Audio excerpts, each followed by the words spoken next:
আপনি দেখছেন news now, আমরা জানি কোনটা খবর। नमस्ते, आप सभी देख रहे हैं न्यूज नाउ में आज का समाचार।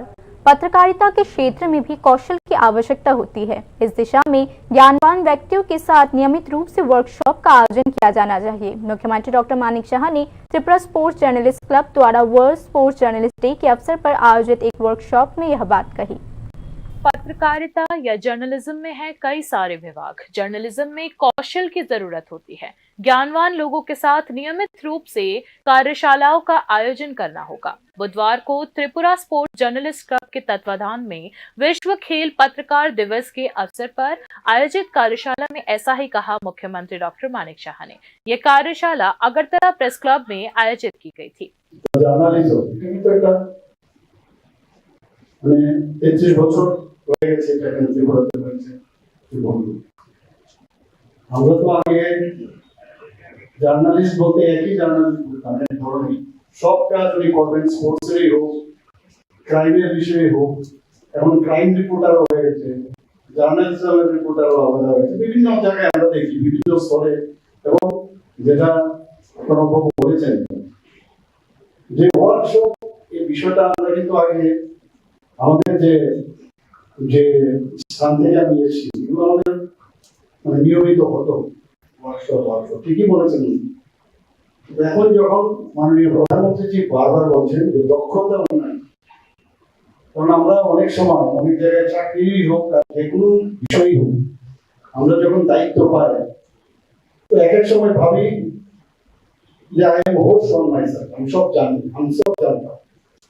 কিন্তু আসলে জানার শেষ নেই, অন্তর্হীন জান। এখন সবকিছুরই একটা নিয়মাবলী আছে। যারা জ্ঞান বৃদ্ধি করেছেন, জ্ঞান প্রাপ্ত হয়েছেন, সেই প্রাপ্তি অন্য মানুষদের, অন্য যারা আছে এই প্রফেশনকে তাদেরকে দেওয়া। खेल पत्रकारों का कार्य इतना आसान एक कला होती है, ऐसा कहा मुख्यमंत्री डॉक्टर मानिक शाह ने। অনেকে খেলাধুলা করে, বিভিন্ন খেলা এখন সবাই জানে, কিন্তু খেলোয়াড়রা যত না জানে তার থেকে বেশি কিন্তু জার্নালিজম, এই জার্নালিজমে যারা আছে তারা কিন্তু আরো বেশি বুঝতে হবে একটা টার্ম, এবং তাকে যে কালেক্ট করা সমস্ত খেলার বিষয়ে এনে একটা সংবাদের মাধ্যমে সেটাকে পরিবেশ করা সমস্ত মানুষের কাছে, এটা একটা বিরাট আর্ট। আমি বলি এটা ইজি না। কিন্তু এখন আমি হার্ডেল দিচ্ছি, আমি জানি যে আমার লেফট পাটা এভাবে যাবে, হার্ডেল উপরে রাইট পাটা আমার এটা গ্রাউন্ড, এতটুকু জানি। কিন্তু এই যে বিষয়টা স্পোর্টসম্যান তো বলতে পারবে না, যেটা জার্নালিজমে যে থাকে স্পোর্টস জার্নালিস্ট, সে কিন্তু মানে সুন্দরভাবে ব্যাখ্যা করে যখন সাধারণ মানুষের কাছে সেটা পরিবেশন করে। আমরা ইজি না, কিন্তু এই সাবজেক্টটা তো ইজি না, তার কত ডেপথে গেলে সেটা সম্ভব হয়। বই লিখেছেন বলবেন। हर साल 2 जुलाई को विश्व खेल पत्रकार दिवस के रूप में मनाया जाता है। Championing fair play, reporting with integrity and impact, यानी निष्पक्ष खेल का समर्थन, ईमानदारी और प्रभाव के साथ रिपोर्टिंग को मुख्य विषय बनाकर इस दिन का आयोजन किया जाता है, जिससे सिद्धांत आधारित पत्रकारिता को प्रोत्साहित किया जा सके। Bureau report, news now. सड़क दुर्घटना में मृतकों की संख्या कम करने के लिए राज्य सरकार ने Rahveer project, hit and run plan और कैशलेस स्कीम लागू की है। इस संदर्भ में मुख्यमंत्री डॉक्टर मानिक शाह ने कानून के सख्त प्रवर्तन के साथ साथ जनता को भी सजग और जागरूक होने की अपील की है।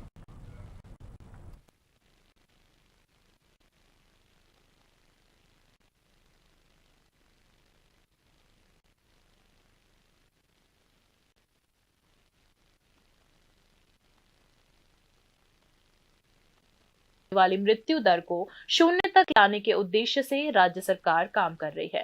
इस दिशा में राहवीर परियोजना, हिट एंड रन योजना और कैशलेस योजना को लागू किया गया है। बुधवार को सड़क सुरक्षा अभियान के तहत 16 जीवन रक्षक एम्बुलेंस के वितरण कार्यक्रम में ऐसा ही बताया मुख्यमंत्री डॉक्टर मानिक शाह ने। ये कार्यक्रम राजधानी अगरतला के विवेकानंद मैदान में आयोजित हुआ। বীর প্রকল্প, যেটা আগে সুনাগরিক প্রকল্প ছিল, এমওআরটিএইচ আমাদের কেন্দ্রীয় সড়ক পরিবহন ও মহাসড়ক মন্ত্রণালয় 21 এপ্রিল 2025 এই প্রকল্প চালু করেছে। এখানে এই বিষয়ে কথা বলা হয়েছে, যদি তাৎক্ষণিক কোনো ব্যক্তি যদি যিনি আঘাতপ্রাপ্ত হয়েছেন তাকে যদি সাহায্য করে হসপিটালে নিয়ে যান, তাহলে উনাকে 25,000 টাকা এবং একটি সার্টিফিকেট প্রদান করা হবে। হিট অ্যান্ড রান স্কিম এটা চালু হয়েছে 25 ফেব্রুয়ারি 2022। সেখানে মৃত ব্যক্তিকে 2 লাখ টাকা অবধি দেওয়া যাবে এবং যারা গুরুতর আহত হবে তাকে 50,000 দেওয়ার ব্যবস্থা করা হয়েছে। এবং এখানে 5 মে 2025 যে কোনো মানে 7 দিনের জন্য যে একটু আগে আমাদের মাননীয় মন্ত্রী বাহাদুর বলেছেন যে যদি দেখা যায় যে আমাদের ত্রিপুরা সরকার থেকে সেই এটা চালু করেছেন, যদি দেখা যায় কোনো অ্যাক্সিডেন্ট হয়েছে কোনো ব্যক্তিকে ওখানে চিকিৎসার যে কোনো আমাদের যে অনুমোদিত যে হাসপাতাল সেখানে ট্রিটমেন্ট হলে 1,50,000 টাকা সেখানে তার চিকিৎসার ব্যবস্থা সেখানে করা হয়েছে। बुधवार से राज्य में सार्वजनिक परिवहन व्यवस्था में VLT यानी गाड़ी की लोकेशन ट्रैकिंग डिवाइस को सक्रिय रखना अनिवार्य कर दिया गया है। इसके माध्यम से सड़क दुर्घटनाओं में होने वाली मृत्यु दर को काफी हद तक नियंत्रित किया जा सकेगा, ऐसा कहा मुख्यमंत्री डॉक्टर मानिक शाह ने। বলেছেন যে নির্ভয়া ফান্ড স্কিম, যেটা নির্ভয়া কাণ্ডের পরে এই ফান্ড স্কিম করেছে, সেটা 2018 সালের 25 অক্টোবর ভারত সরকারের যে MRTH আছে তাদের যে নির্দেশ যে সব ধরনের যে গণ পরিবহন যানবাহন আছে 2019 সালের 1 জানুয়ারি থেকে এই ভেহিকেল লোকেশন ট্র্যাকিং যেটা BLT ডিভাইস এবং ইমার্জেন্সি বটম সেটা বাধ্যতামূলক বসাতে হবেই। তো আজকে আমরা সেটার ইনোগ্রেশন করলাম এবং আমি আশা করি এতে করে আরো যে পার্সেন্টেজ আমাদের যে রোড ট্রাফিক অ্যাক্সিডেন্টের যে পার্সেন্টেজ সেটা ত্রিপুরাতে এই যে মেকানিজম সেটা স্টার্ট হওয়ার সুবাদে সেটা আমাদের লাভ হবে। আজ রাজ্যে ASI 140 স্পেসিফিকেশন সেই অনুযায়ী vehicles tracking platform or safety and enforcement যেটা আজকে এই প্রকল্পটি কিনে চালু হলো, এখানে ASI যে বিষয় আমি মনে হয় যে অটোমেটিভ যে industry standard is a set of regularization publish by automotive research association of India. এই প্ল্যাটফর্মটা এত সুবিধে যে যেটা আমার পূর্ববর্তী বক্তারা বলেছেন যে গাড়ি যখন প্যাসেঞ্জাররা বসবেন এবং বিশেষ করে যারা মায়েরা আছেন মেয়েরা আছেন তাদের সেফটির জন্য গাড়ি যখন বেরোবে কমার্শিয়াল গাড়ি প্রতিনিয়ত কিছুক্ষণ বাদে বাদে তাদের ইনফরমেশন দিতে হবে। त्रिपुरा में इस वर्ष सड़क दुर्घटना से होने वाली मौतों की दर में 34% की कमी आई है। राज्य सरकार अगले वर्ष के भीतर अगरतला में AI आधारित ट्रैफिक मॉनिटरिंग प्रणाली शुरू करने की योजना बना रही है। स्मार्ट सिग्नल और वाहनों के व्यवहार ट्रैकिंग के लिए पायलट परीक्षण भी राज्य सरकार ने पहले ही शुरू कर दिया है। Bureau report, news now. Antara Devi ने विधानसभा चुनाव में उत्तम भक्त चौमुहनी और फूलतोली तक 4 किलोमीटर लंबी सड़क का मरम्मत करने का वादा किया, लेकिन चुनाव के बाद अभी तक लोगों ने उनका चेहरा नहीं देखा है। बुधवार को गुस्साए स्थानीय लोगों ने बसेस के साथ सड़क जाम कर दिया और कमला सागर कॉन्स्टिट्यूंसी की विधायिका अंतरा देव के खिलाफ जमकर विरोध प्रदर्शन किया। बार बार ग्राम पंचायत का दरवाजा खटखटाने के बावजूद कोई अच्छा जवाब नहीं मिला। स्थानीय लोगों ने कहा कि जब तक सड़क मरम्मत का काम शुरू नहीं हो जाता तब तक अभियान जारी रहेगा। ফুলতলি পর্যন্ত যে রুটটা এই রুটটা দীর্ঘদিন আগে শুনছি আমরা রাস্তাটা স্যাংশন হয়েছে। আমরা মাননীয় বিধায়ক অন্তরাদেব সরকার উনি রাস্তাটার কাজ সংস্কারের লেগা দীর্ঘদিন দেখছি এদিকে ডজার টিপার বহুত কিছু আমরা মেডেলিং করছে এদিকে বহুত কিছু করছে সব কিছু করছে, কিন্তু আমরা বুঝলাম না এই দেন কাজটা করতে যাইয়া কোনখানে আটকাইছে আমরা উনি জানাইছো না। আমরা राज्य सरकार ने सरकारी स्कूल टीचर्स के लिए लोकेशन शेयर को अनिवार्य कर दिया है। इस प्रक्रिया के तहत टीचर स्कूल कैंपस में प्रवेश करने के बाद ही अपना लोकेशन शेयर कर पाएंगे।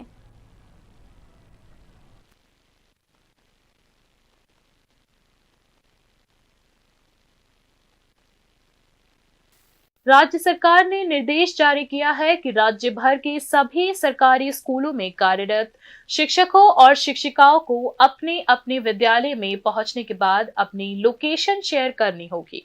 राज्य के कुल 4,912 स्कूलों में तैनात लगभग 25,000 शिक्षकों और शिक्षिकाओं को विद्यालय परिसर में प्रवेश करते ही लोकेशन शेयर करना अब अनिवार्य कर दिया गया है। सरकार ने इससे पहले शिक्षकों के लिए ई अटेंडेंस प्रणाली शुरू की थी। अब उसमें एक और स्तर जोड़ते हुए ई अटेंडेंस के साथ लोकेशन शेयर भी अनिवार्य कर दिया गया।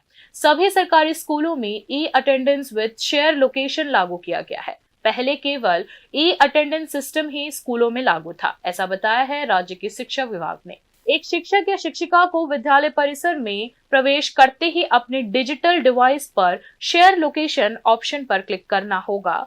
यदि ऐसा ना किया जाए तो डिवाइस पर लोकेशन शेयर ऑप्शन काम नहीं करेगा। इस प्रक्रिया के पूर्ण होने के बाद संबंधित स्कूल के प्रिंसिपल उस विद्यालय के शिक्षकों की उपस्थिति को एक डिजिटल प्लेटफॉर्म पर अपलोड करेंगे। इस प्रणाली के जरिए राज्य भर के शिक्षकों को लोकेशन सहित पूरी ई अटेंडेंस की जानकारी मुख्यमंत्री से लेकर सचिव और निदेशक तक रियल टाइम में उपलब्ध होगी। हालांकि शिक्षकों की स्कूल में उपस्थिति दर्ज करने के लिए ई अटेंडेंस और लोकेशन शेयर अनिवार्य किया गया है, लेकिन शिक्षकों के विद्यालय से बाहर निकलने के समय को रिकॉर्ड करने की व्यवस्था अभी तक लागू नहीं की गई है। शिक्षा विभाग ने पहले ही प्रत्येक जिले के लिए 2 अंतर जिला समितियां गठित कर दी है, जो स्कूलों में आकस्मिक निरीक्षण करेगी। इस समितियों का निर्देश दिया गया है कि वे नियमित अंतराल पर स्कूलों का दौरा करके गुणवत्तापूर्ण शिक्षा सुनिश्चित करने के लिए आवश्यक कदम उठाए और उसकी रिपोर्ट जिला शिक्षा कार्यालय में जमा करे। राज्य के शिक्षा विभाग ने जानकारी दी कि शिक्षकों की उपस्थिति में पारदर्शिता सुनिश्चित कर विद्यालयों के प्रदर्शन में सुधार लाना ही इन सभी पहलों का प्रमुख उद्देश्य है। Bureau report, news now. बाकी की खबरें अंतराल के बाद। আপনি দেখছেন নিউজ নাও, আমরা জানি কোনটা খবর। প্রথম আলো এলো শুদ্ধ সকাল, শুদ্ধ সলিলে আজ বাজালো ত্রিতাল, মন্দিরে শুদ্ধ পূজার ধ্বনি, অগ্নি শুদ্ধ হলো সিঞ্জিনি, পরিণীতা নারী তুমি অনুপমা, শুদ্ধ সোনায় সাজো হে নিরুপমা। শুদ্ধতার স্বর্ণ মন্দির, কালিকা জুয়েলার্স, আগরতলা। একটু চেষ্টাতেই দুল লেগে যায় নববধূর কানে, একটু চেষ্টাতেই মানিয়ে নেওয়া যায় বিবাহিত জীবনে। নানা অনুভূতি জড়ানো বিয়ের গয়না, শ্যাম সুন্দর কোম্পানি জুয়েলার্স। আপনি দেখছেন নিউজ নাও, আমরা জানি কোনটা খবর। बाकी की खबरें कुछ इस प्रकार हैं। 2022 में एग्जाम कंडक्ट कराने के बावजूद एसटीजीटी टीचर्स रिक्रूटमेंट एग्जाम का रिजल्ट अब तक घोषित नहीं किया गया है। इसके विरोध में एक बार फिर से संबंधित कैंडिडेट्स ने जोरदार विरोध प्रदर्शन किया।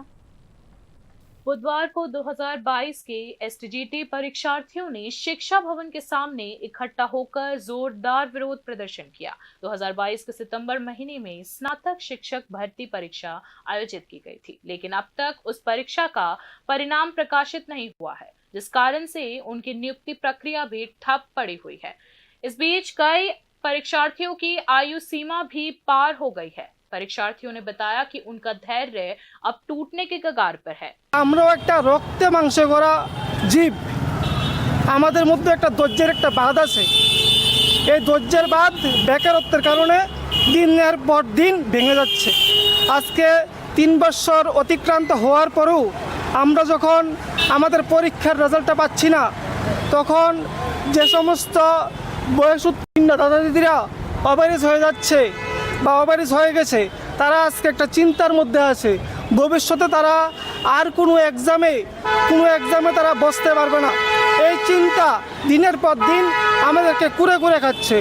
আমরা চাই সিএম স্যার আমাদের 2022 সালের এসটিজিটির বিষয়টা নিয়ে একটু নজর দিক এবং আমরা যারা কোয়ালিফাইড হয়ে রেখেছি এই রাজ্যে শিক্ষক স্বল্পতা দূরীকরণের লক্ষ্য নিয়ে আমাদের সকলকে যাতে একসাথে স্যার নিয়োগ করে সেই বিষয়টা আমরা স্যারের কাছে একটা আবেদন আকারে রাখতে চাই। सरकार ने सुप्रीम कोर्ट में एक एसएलपी दायर की है, जिसके कारण ये नियुक्ति प्रक्रिया अटक गई है। इस दौरान परीक्षार्थियों ने कई बार टीआरबीटी के चेयरमैन से मुलाकात की, लेकिन कोई ठोस परिणाम नहीं दिखे हैं।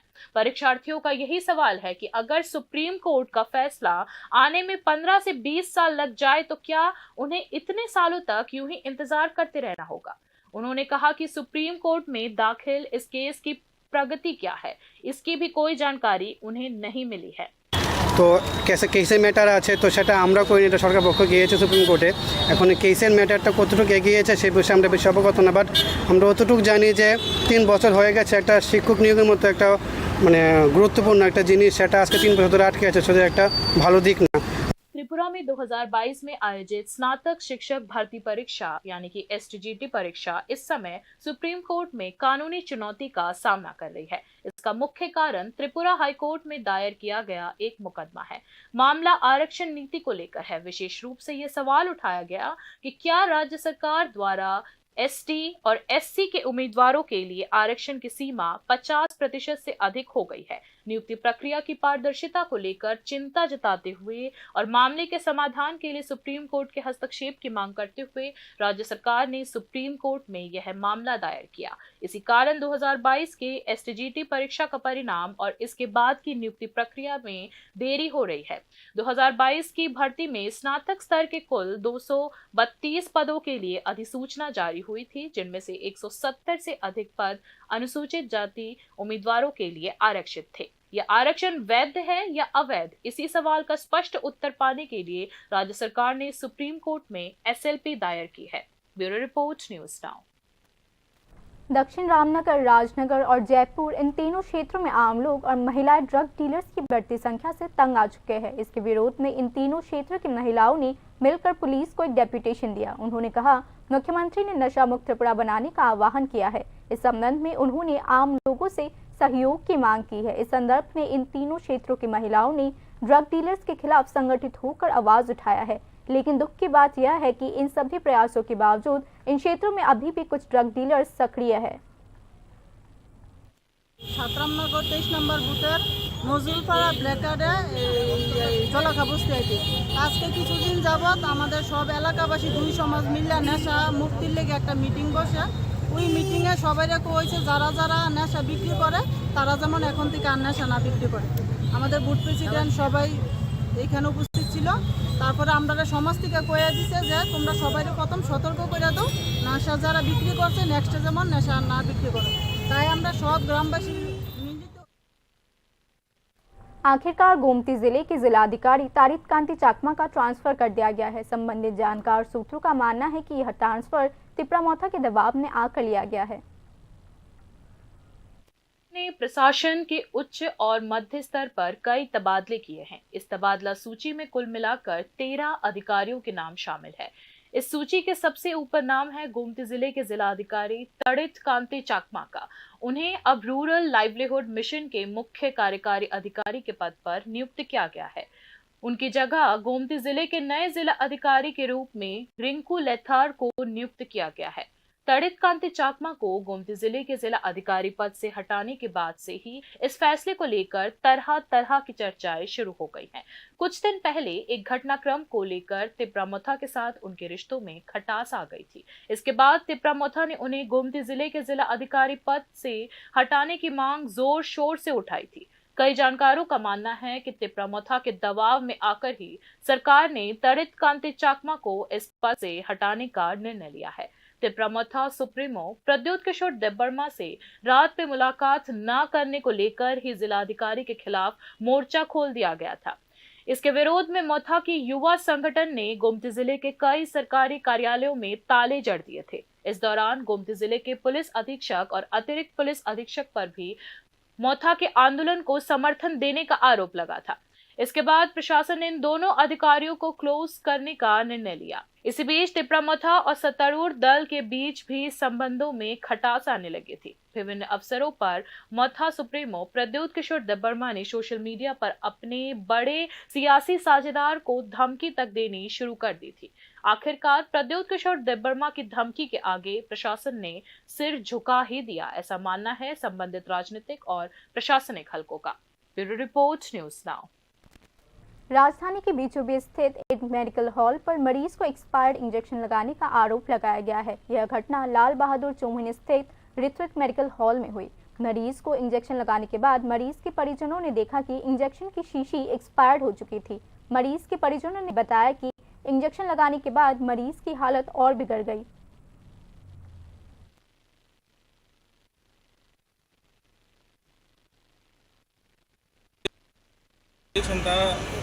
এখানে যে পুশ করার পরে ইঞ্জেকশনটা প্রথমত আমরা দেখছি না, আমি পুশ করার পরে আমি ভাইয়ালটা যখন ফালাইছে তো হাতে লইয়া দিই 2025-এর মার্চে এটা এক্সপায়ার্ড হয়েছে। ঠিক আছে, যে ওর শরীর এখন ঠিক আছে, ডাক্তারও ফোন করছি, এটাই এই বিষয়টা আর কি। তারা এতটা কেয়ারলেস। আচ্ছা, যিনি পুশ করছেন ওনার কোনো এসব কোর্স করা আছে কি আমি জানি না। এখানে স্টাফই, দোকানের স্টাফই তারা। পেশেন্টের নাম কি? পেশেন্টের নাম রুবিতা দেব। এখন আপনারা কি আইনের কোনো পদক্ষেপ বলতে আগে আমার बाकी के न्यूज अपडेट्स के लिए देखते रहिए न्यूज़ नाउ। शुभ रात्रि।